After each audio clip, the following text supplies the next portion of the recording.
The family disappointment, they whispered at Thanksgiving. Then my face appeared on Forbes 30 under 30. Mom fainted when she saw my net worth. Dad couldn't speak. I just smiled and said, pass the turkey. They called me the family disappointment. It wasn't said to my face, at least not always. But I heard it in the whispers, saw it in the sidelong glances, felt it in the weight of silence when I walked into rooms. I'm Amanda Mitchell, and until last week, I was the black sheep of a family that measured success in degrees, job titles, and country club memberships. The day everything changed started like any other Thanksgiving at the Mitchell estate. I parked my modest Honda Civic between my brother James's Tesla and my sister Catherine's Range Rover. The contrast wasn't subtle, but then again nothing in my family ever was. I checked my reflection in the rearview mirror, adjusting my simple black sweater. No designer labels, no flashy jewelry. Just me carrying a homemade pie and years of quiet determination. As I walked up the marble steps, I could already hear the voices inside the familiar symphony of achievement and ambition. Catherine just made partner at Goldman. James's tech startup got another round of funding. Did you hear about cousin Michael's merger deal? I took a deep breath and opened the door. The foyer was exactly as I remembered: crystal chandelier.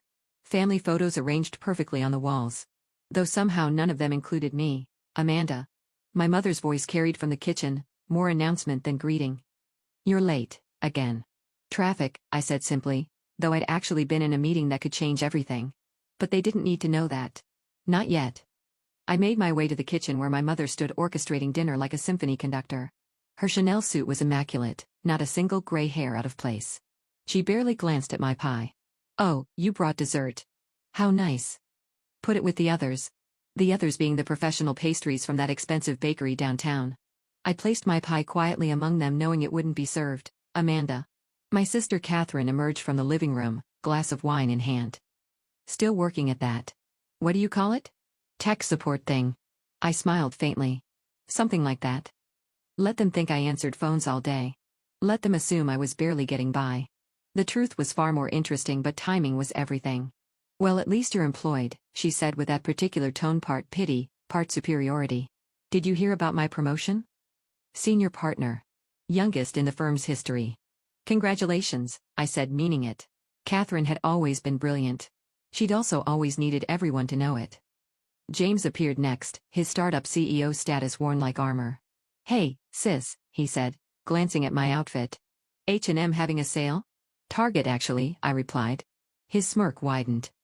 If he only knew the real cost of my success, not in dollars, but in countless sleepless nights, calculated risks and silent sacrifices. Dad was in his study naturally. The sacred space where family legacies were discussed and disappointments were measured. He looked up from his desk as I entered. Amanda. He said my name heavy with unspoken judgment. Glad you could make time for family. I nodded, choosing silence over explanation. How could I tell him I just closed a deal that would make his annual income look like pocket change? That while they thought I was struggling in some dead-end job, I'd built something revolutionary. The dining room was a museum of success. Awards, degrees and photographs covered the walls. Catherine's law school graduation. James's feature in Tech Weekly, Mom's charity gala speeches. The empty spaces spoke volumes about where I stood in the family hierarchy. As we gathered around the table, the usual parade began. Updates on promotions, investments, acquisitions. Each achievement laid out like fine china, meant to shine and impress. Catherine's firm just landed the Anderson account. Mom announced proudly. $3 billion in assets under management. James's app got featured in the App Store. Dad added. Top 10 in its category. Then came the inevitable pause, the moment where they'd usually skip over me. But this time Aunt Sarah, ever the pot stirrer, turned her attention my way. And what about you, Amanda? Still doing whatever it is you do? The table went quiet. All eyes turned to me, some curious, most pitying. I could feel the weight of their expectations, their assumptions, their disappointments. Oh, I said softly, just working. Such a shame. Aunt Sarah stage whispered to my mother. She had such potential. If only she'd followed the family path. I took a sip of water, hiding my smile. They had no idea that tomorrow morning Forbes would announce their 30 under 30 list. That my little tech support thing was actually an AI company revolutionizing quantum computing. That the whatever it is you do had caught the attention of every major tech giant in Silicon Valley. Remember when she turned down Harvard Business School? Uncle Robert chimed in. Could have had a real career. At least she's independent. Mom offered weakly the faintest praise she could muster. Even if it's modest. Dad cleared his throat. Well, not everyone can be an achiever. Someone has to do the regular jobs. I cut into my turkey, letting their words wash over me. In less than 12 hours, their whole perception would shatter. The Forbes article wasn't just an announcement. It was a revelation. My company, quietly built over 5 years, was now valued at $4,200,000,000. My net worth, hidden behind shell companies and careful planning, would make Catherine's partner's salary look like an allowance. Did anyone see the market predictions for next quarter? James asked, steering the conversation back to familiar territory. My startup's positioned perfectly. I let them talk, let them bask in their perceived successes. Let them think I was the family disappointment one last time. Tomorrow would change everything, but tonight I had a front row seat to the last performance of their outdated show. Amanda, Catherine said suddenly, you should really talk to Mark at my firm. He's hiring entry-level positions. Could be a fresh start for you. I smiled, thinking of the email sitting in my inbox from Mark's CEO, practically begging for a partnership with my company. Thanks, I said. I'll keep that in mind. The evening continued, a carefully choreographed dance of subtle digs and backhanded compliments. Each time they mentioned my situation, I thought about the Forbes photoshoot hidden in my phone, the headlines already queued for morning release. As dessert arrived, store-bought pies only, of course. Dad raised his glass for the annual toast. To the Mitchell family legacy, he declared. To achievement, ambition, and excellence. They clinked glasses while I held mine steady, waiting. In just a few hours they'd learn what real achievement looked like, what real ambition could build, what excellence meant beyond their narrow definition. Maybe next year will be Amanda's year, Aunt Sarah offered, not unkindly but with that familiar condescension. I caught my reflection in the silver serving tray, calm, composed, knowing. Maybe it will, I said quietly. Pass the turkey? 5 years earlier I sat in a tiny studio apartment, surrounded by empty coffee cups and code running across 3 monitors. This was where it all began, not in Harvard's hallowed halls or Goldman's trading floors, but in a cramped space that my family would have been embarrassed to visit. My laptop pinged. Another email from my mother. Darling, James is hosting a tech networking event. Perfect opportunity for you to find a real job. Do try to dress appropriately if you come. I minimized the email, focusing instead on the complex algorithm flowing across my screen. What they didn't know was that I discovered something revolutionary in quantum computing. Something that would change everything. It started during my disappointing job at a small tech firm, the one my family thought was basic IT support. In reality, I was leading a small research team working on quantum algorithms that could revolutionize data processing. While Catherine collected law firm partnerships and James chased startup funding, I was quietly filing patents that would later become priceless. Your code is incredible, Marcus, my first employee, said one late night. Why don't you tell your family what you're really building? I remembered my father's words when I declined Harvard. You're choosing mediocrity, Amanda. That's not the Mitchell way. They wouldn't understand, I replied, typing faster. Not yet. The first breakthrough came unexpectedly. At 3 a.m. while my family slept in their mansion, I solved a quantum computing problem that had stumped experts for decades. My hands shook as I verified the results. The next morning, while my mother texted about Catherine's latest court victory, I was meeting with venture capitalists. They got it immediately. This is revolutionary, one said, sliding a term sheet across the table. We want an early stage. Whatever you need. I took minimal funding, maintaining control. Built everything from ground up, selecting each team member carefully. We worked in an unmarked office building, away from the tech hub where James hosted his networking parties. Every family dinner became an exercise in restraint. Thanksgiving, Christmas, Easter, each holiday a parade of achievements that weren't mine. Or so they thought. Still at that help desk job? James would ask while my company quietly acquired his competitors. You could always go back to school, Mom would suggest as I signed contracts worth millions. I lived simply, drove my old car, kept wearing non-designer clothes. Every dollar went back into the company. When Catherine bought her Range Rover, I was buying server farms. When James celebrated his app's millionth download, I was developing technology that would make his look primitive. Then came the government contracts. The military implications of our quantum computing breakthroughs attracted attention at the highest levels. I sat in Pentagon meetings wearing my cheap clothes, making decisions that would reshape national security. Sorry I missed your charity gala, Mom, I'd say over the phone while signing classified documents. Work's been busy. Oh darling, answering phones must be so exhausting, she'd reply. The company grew quietly, strategically. No flashy press releases, no social media buzz. Just solid innovation and execution. My team understood the vision. We weren't building for show, we were building for impact. One Tuesday morning, my CFO walked in with a valuation report. Amanda, she said, we've crossed 4 billion. I stared at the numbers while my phone buzzed with another family text. Catherine bragging about her new summer house. The irony wasn't lost on me. The Forbes reporter called on a Wednesday. Your quantum computing breakthroughs are remarkable, she said. We want to feature you in 30 under 30. I hesitated. This would change everything. No more hiding, no more quiet building. We've verified your company's valuation, she continued. This is going to be big. That same evening I sat through another family dinner. Mom proudly announced James's latest funding round $10 million. I thought about my last contract, $500 million classified. Maybe Amanda could invest, Uncle Robert joked. If she saved anything from her little job. I excused myself to take a call. The Pentagon again. Another project, another billion-dollar implication. Through the dining room window, I could see my family laughing, celebrating their visible successes, completely unaware of what was coming. The photo shoot for Forbes was surreal. They wanted to capture the hidden genius angle. The quiet revolutionary who built an empire in secret. Your family really doesn't know?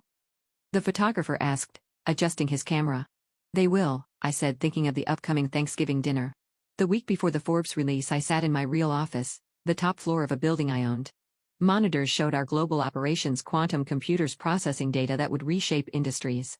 My assistant knocked. Your mother called. Wanted to remind you about Thanksgiving dinner. She said, and I quote, try to be on time for once. I looked out over the city at buildings where decisions were made using my technology. At streets where cars ran on systems my company had optimized. At a world that was already changing because of work my family thought was just tech support. Tell her I'll be there, I said. The day before Thanksgiving, final preparations for the Forbes release were made. The article was set to go live at 6 a.m. Eastern. My team had prepared for the media storm the investor calls the inevitable questions. Your phones will explode, my PR director warned. Everyone will want to know how you built this in secret. I thought of all the family dinners where I sat quietly, letting them assume I was struggling. All the condescending advice I'd absorbed while closing billion-dollar deals. That night I parked my Honda outside my real house, a modest 3-bedroom I used when not staying at my penthouse. My phone buzzed with a text from Catherine, wearing something nice tomorrow? Mom's invited some important people. I looked at my closet, designer clothes still in garment bags never worn. Tomorrow I'd wear my usual simple outfit. Let them see that success didn't need Gucci labels or Rolex watches. The Forbes article was perfect. The photos professional but understated. The numbers undeniable. My net worth, my company's impact, the technological breakthroughs, all laid out in black and white. As I went to bed that night I thought about how everything would change. How the whispers would stop, the condescension would fade, the disappointment would transform into disbelief. But mostly I thought about the look that would cross their faces when they realized that while they were broadcasting their success, I was quietly building something revolutionary. Tomorrow over turkey and stuffing, their definition of achievement would be completely rewritten. Thanksgiving morning arrived with a soft ping from my phone 6 a.m. Forbes had gone live. I lay in bed for a moment knowing the world was about to shift. My PR team had already sent the first metrics. Article trending, shares exploding, comments flooding in. I made coffee and waited. 3-1. My brother James called first at 6:13 a.m. I let it go to voicemail. Catherine was next 3 times in 5 minutes. Then Mom, Dad, Aunt Sarah, Uncle Robert, a cascade of calls and texts that made my phone dance across the kitchen counter. Amanda, is this true? Call me immediately. What's going on, $4.2 billion? I silenced my phone and got ready for dinner, choosing my usual simple black sweater and slacks. Today they'd learned that power didn't need designer labels. By noon the story had exploded. CNBC picked it up. Tech's hidden billionaire. The quantum computing revolutionary no one saw coming. Wall Street Journal. Mitchell Innovations. The stealth company reshaping global technology, Bloomberg. Meet Amanda Mitchell. The secretive genius behind modern quantum computing. My PR director called. It's chaos out here. Every major network wants an interview. The Pentagon's making statements about your contracts. Your company's stock would be surging if you were public. I smiled. Let's focus on Thanksgiving dinner first. When I pulled up to my parents' house at 2 p.m., the scene was different. Security guards hired by my concerned father after reporters started showing up, stood at the gate. My old Honda caused visible confusion until they checked their list. Miss Mitchell, one said suddenly standing straighter. Sorry we didn't recognize the car. The driveway was full of familiar luxury vehicles, but now my Civic didn't seem modest. It seemed like a statement. I could hear the commotion inside before I even reached the door. It swung open before I could knock. Mom stood there perfectly coiffed as always, but her hands were shaking.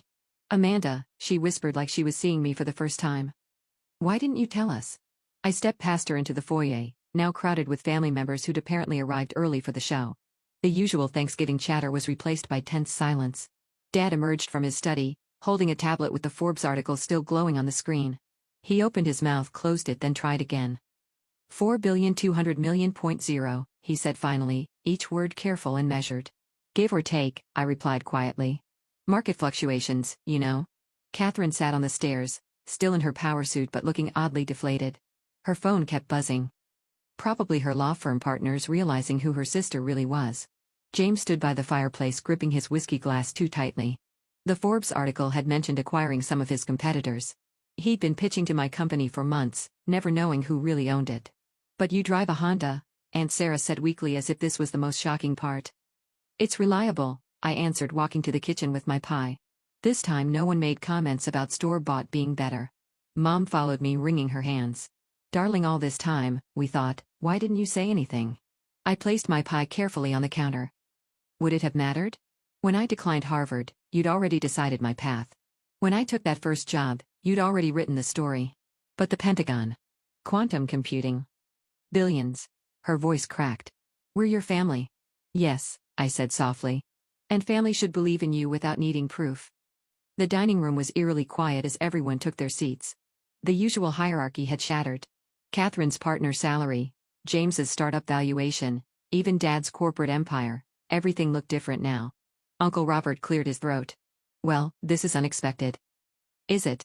I asked, looking around the table. "Or did you just never bother to expect it from me?" Dad stood suddenly, wineglass in hand. His traditional toast, but for the first time he seemed uncertain. "I to the Mitchell family legacy," he started, then stopped. The words achievement and excellence stuck in his throat as he looked at me. "To quiet revolution," I offered, raising my water glass to building rather than boasting, to success that doesn't need announcements. Mom fainted then, actually fainted when someone's phone showed another headline: "Mitchell Innovations receives $10 billion buyout offer." As they rushed to fan her, I stayed seated, calmly cutting my turkey. "Past the cranberry sauce?" I asked James, who hadn't moved since the Forbes notification hit his phone. "You bought Comtech last month," he whispered. "That was you." "Among others," I nodded. "Your pitch was interesting, by the way. Just not quite what we were looking for."